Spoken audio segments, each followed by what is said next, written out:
You sent us some really interesting sources about learning English by yourself, specifically excerpts from the Master American English podcast. Yeah, I saw those. Good stuff. So our mission today is basically to dig into that material, pull out the most useful bits, and, help you figure out what really matters for your learning journey. Right. Because it's a question so many people ask, isn't it? How do I actually learn on my own? It can feel, well, a bit directionless sometimes, or lonely even. Totally. The sources definitely acknowledge that feeling. But what's interesting is they frame self-learning not just as like a backup option, but as a really powerful way to grab the steering wheel. Exactly. You get total control over your time, your pace, how you learn.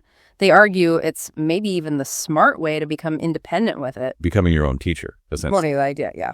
Okay, so let's jump right in. Why even go down this path? What are the big advantages the sources are pointing to? Well, the number one thing they keep coming back to is that freedom and control. You're the boss. You decide what you study, when you study, how you study. No waiting for a class, no rigid schedules. It's all on your terms. Which, as they point out, is fantastic if you've got a busy life. Absolutely. You don't need these massive chunks of time. Yeah. Consistency, even if it's just, say, 15 or 20 minutes a day, that becomes achievable because you decide when it fits. Yeah, you slot it in. And the cost factor, that seems pretty significant too. Oh, huge. Learning on your own can be super cost effective. The sources stress that, yeah, there are paid tools, but there's just an ocean of free stuff out there. Podcasts, YouTube, apps, websites. Right. Your main investment really becomes your motivation. And your time, of course. Okay, this next point really caught my eye. They talk about confidence. How does struggling through something alone actually build more confidence? It seems counterintuitive. Yeah, it does a bit, but think about it. When you hit a grammar rule you don't get, or a word you can't remember, you have to actively figure it out yourself. That whole process of searching, trying things, finally understanding it, that builds this deep trust in your own ability to learn. You start relying on your own thinking, your own problem-solving skills. That's incredibly empowering. Ah, okay. So it's not just about finding the answer. It's about knowing you can find the answer. Exactly. And they link this to successful polyglots, people who speak multiple languages. How does that connect? Well, the idea is that many polyglots get good not just by learning languages, but by becoming experts in how languages work and how they personally learn best. Right. Self-learning kind of forces you into that. You have to notice patterns, figure out why things work the way they do, find the most efficient strategies for you. You develop this sort of meta-awareness about learning itself. Wow. So you're building the skill of learning languages, not just English. Okay, so summing up the plus sides: control, flexibility, low cost, that deep confidence, and even developing better learning skills overall. It sounds like it builds great habits, focus, creativity, patience. Amazing progress is possible if you're strategic. Absolutely. Right. But that if is important. The sources are very clear. It's not always a walk in the park. There are challenges. Right. It takes effort. No magic wands here. Yeah. So what's the biggest hurdle people face when they're learning solo, according to these sources? I think the main one is just feeling lost. Like, what should I study next? There's so much out there. Yeah. Apps, websites, videos, books. It's easy to get completely overwhelmed by all the choices. They call that random learning. Right. Jumping between resources without any real plan. Exactly. You watch a YouTube video here, do a quick app lesson there, maybe look up some idioms. It feels productive, but without structure, your progress can really slow down. You need some kind of framework, even if you're the one making it. Makes sense. And what about motivation? That seems like a big one too. Definitely. It can feel isolating without classmates or a teacher to check in with. You make mistakes and maybe you start doubting yourself. Or you get stuck on something and there's no one right there to quickly ask. And let's be honest, distractions at home are real. The internet is always calling. It's so easy to think, oh, I'll just practice later, and then later never quite happens. Yeah. They also mention pronunciation, shyness, feeling awkward speaking out loud alone. Right. It feels weird talking to yourself. But the sources make a great point. Who's listening? No one. It's actually the perfect time to practice pronunciation because it's a totally judgment-free zone. You can experiment and sound silly, and it doesn't matter. Okay, good point. Yeah. So the challenges are real feeling confused, motivation dips, distractions, fear of sounding bad. But the good news, according to the sources, is these are solvable problems. Completely solvable. And the main strategy they push, the foundation for overcoming these hurdles, is building a solid daily routine. Right, the routine. Why is that so crucial? Well, think about it like brushing your teeth, as they suggest. You don't really debate it each morning, right? You just do it. Habit. Exactly. A routine turns learning into that kind of automatic habit. It takes away the daily decision fatigue of, what should I study now? Or do I have time? Oh, it just becomes part of your day.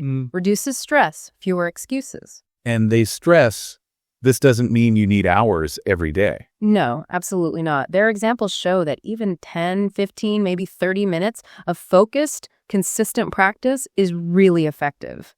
It's the consistency that counts, not the marathon sessions. So what kind of routine examples do they give? They offer a few ideas. One is like a daily structure, maybe 10, 15 minutes of listening in the morning podcast, YouTube video while you're getting ready or commuting. Okay. Then maybe 10 minutes in the afternoon for vocabulary review, perhaps using a flashcard app during lunch break. Right. And then another 10, 15 minutes in the evening for active practice speaking, like talking to yourself or recording or maybe writing a few sentences. Or you could do a skill a day approach. Yeah, that's another option. Monday, listening. Tuesday, speaking. Wednesday, reading. Thursday, writing. Friday, review. Something like that. The key is just having a plan, even a simple one. And they also talk about weaving it into your life, right? Like changing your phone language. Or reading news headlines in English, thinking in English while you're cooking, labeling things around the house, making it part of your environment, not just a separate study time. That feels really key. Consistency beats intensity.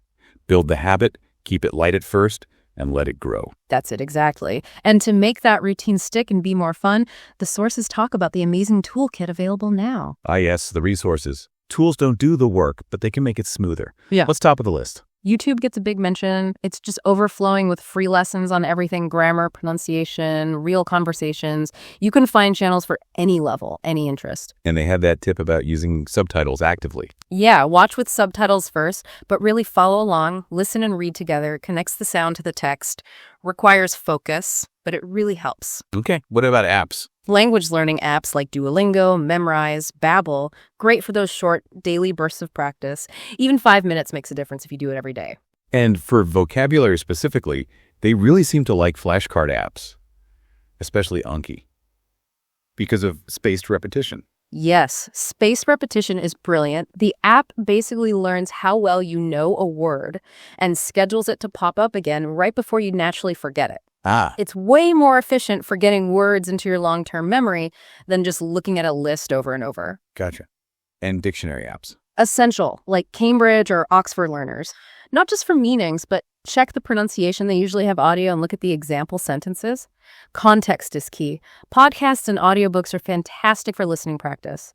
Find topics you love. It gets you used to different accents, natural speed, everyday expressions. It's real English. And if you want interaction. Language exchange apps, Hello Talk, Tandem. You can chat with native speakers who are learning your language. It's mutual learning. Or if talking to real people feels intimidating at first. They suggest AI chat tools or even just journaling apps. Practice writing your thoughts. Have a simple conversation with an AI. It's pressure-free practice. Now, here's the big warning they give about tools, right? Yes, don't try to use everything. That leads straight back to that overwhelming random learning problem.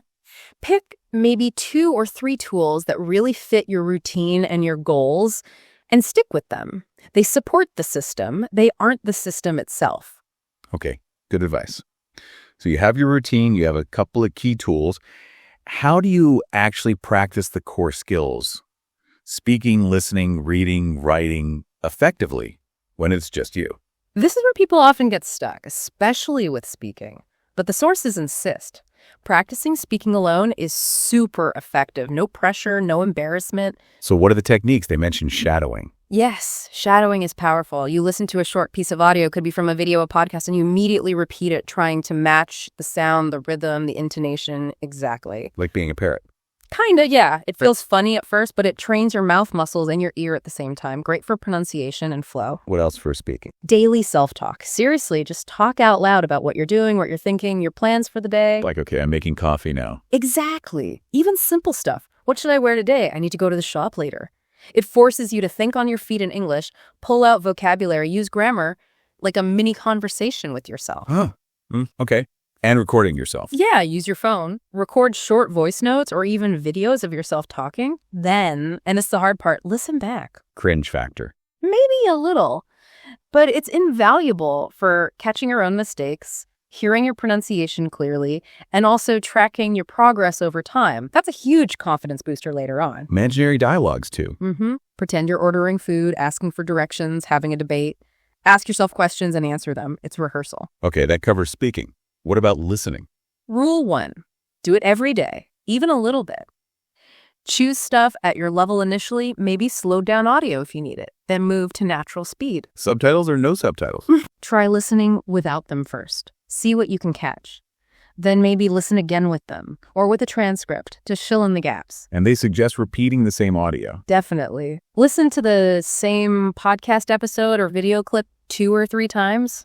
You'll be amazed how much more you pick up each time. New words, phrases, the way sentences connect. Okay.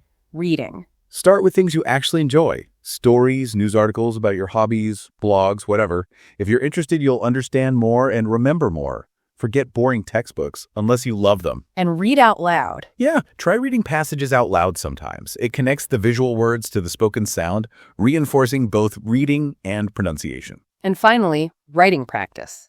Keep it simple and consistent. Try writing just 3 to 5 sentences every day. About your day, your thoughts, anything. Use a notebook or a notes app. Use grammar checkers. Yes, tools like Grammarly are great, but don't just accept the correction. Try to understand why it was wrong. That's how you learn from mistakes. And that copywriting idea. Right. Actually handwriting short paragraphs from things you read and like, an article, a book passage. The physical act of writing helps cement spelling, grammar, and vocabulary. It slays you down in a good way. So the pattern across all skills is do it consistently, even for short periods. Be active. Don't just consume information, produce the language yourself by speaking and writing. Okay, that makes sense. Plan, tools, techniques, check. But how do you keep the engine running? How do you stay motivated and actually see your progress when there's no teacher patting you on the back? Yeah, motivation when you're solo is a big theme in the sources. Their main strategy, set small, really specific goals. Not just get better at English. Exactly. More like learn 5 new food words today, or watch 1 10-minute YouTube video without subtitles, or do 1 shadowing exercise for 5 minutes. When you achieve these tiny goals, you get a little hit of success. And those little wins add up. They build momentum. It makes you feel like you're actually moving forward, which fuels more motivation. And tracking progress. They call that a game changer. It really is. Keep a simple log, a notebook, a spreadsheet, whatever. Write down what you studied, new words, grammar rules, maybe how long you practiced. Just seeing that record grow over time is incredibly motivating. Especially on days you feel stuck. Precisely. And for more direct proof, they suggest recording yourself. Maybe once a week, record a short video or voice message just talking. And then compare them over time. Yeah. Compare this week's recording to one from 2 or 3 months ago. You will hear the difference. Your fluency, your pronunciation, your vocabulary. It's concrete evidence that your hard work is paying off. That sounds powerful. Yeah. And celebrating wins. Definitely. Finish your first short story in English. Learned 100 verbs. Had a successful, albeit short, chat on a language exchange app. Acknowledge it. Give yourself a little reward. Every step forward matters. Progress is progress. Be consistent. Notice the effort. Be kind to yourself. Got it. And alongside knowing what to do, the sources also warn about common mistakes traps that self-learners often fall into. Things to avoid. Okay, what's mistake number 1? Trying to learn too many things at once. Tackling advanced grammar while also trying to learn 50 new words a day and using 3 different apps. Leads to burnout. Total burnout and confusion. It just overwhelms you. The advice is focus. Pick 1 or 2 things at a time. Keep it simple. Keep it consistent. Mistake number 2. Yeah. Fearing mistakes. Yes. It holds so many people back. But when you're learning alone, who cares if you make mistakes? Nobody. Embrace them. They're how you learn. The goal is progress, right? Not perfection. Right. Mistake number 3. Only consuming. And just reading and listening all the time. That's passive. You need active production speaking and writing to really build fluency and make the language your own. You have to use it. And the final trap. Giving up too soon because you don't see results immediately. Language learning takes time. It's a long game. You need patience. Trust the process. Enjoy the journey itself. Okay, so avoid those. Don't try to boil the ocean. Mistakes are fine. Produces, don't just consume, and be patient. And to really drive home that this approach works, the sources share some success stories, like Maria. Yeah, tell us about Maria. So she apparently started from scratch, no formal classes, just used YouTube, podcasts, apps every single day for about 2 years. Wow. dedication. Yeah, and now she works in an international company, uses English confidently every day. It shows what's possible with consistent self-study. That's really inspiring. And they mentioned others too, right? People starting small. Mhm. Learners who began with just writing a few sentences a day in a journal and gradually built up the confidence to join online English groups and start speaking. It seems like that confidence boost is a recurring theme with self-learning. It really is. Because you're learning without pressure, at your own speed, figuring things out yourself. It seems to build a really solid sense of capability. So the message is clear. Your journey won't look like anyone else's. Every little step counts. Yeah. Consistency is more important than being perfect. You really can do this on your own. Absolutely. With the right approach, the routine, the tools used wisely, the right mindset, it's a very achievable, very effective way to learn.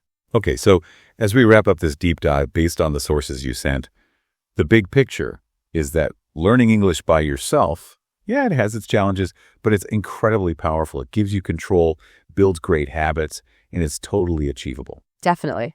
So thinking about everything we've discussed, all these strategies, the tools, the mindset shifts, like embracing mistakes, the routines, the tracking, maybe the question for you, the listener, is this.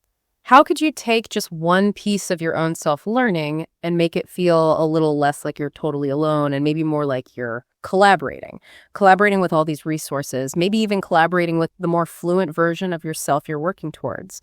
What's one single tip, one technique from today you could actually try out, maybe even right now? That's a great thought to leave things on, a fantastic challenge. Thanks for digging into these sources with us today, and thanks to you for joining us on the deep dive.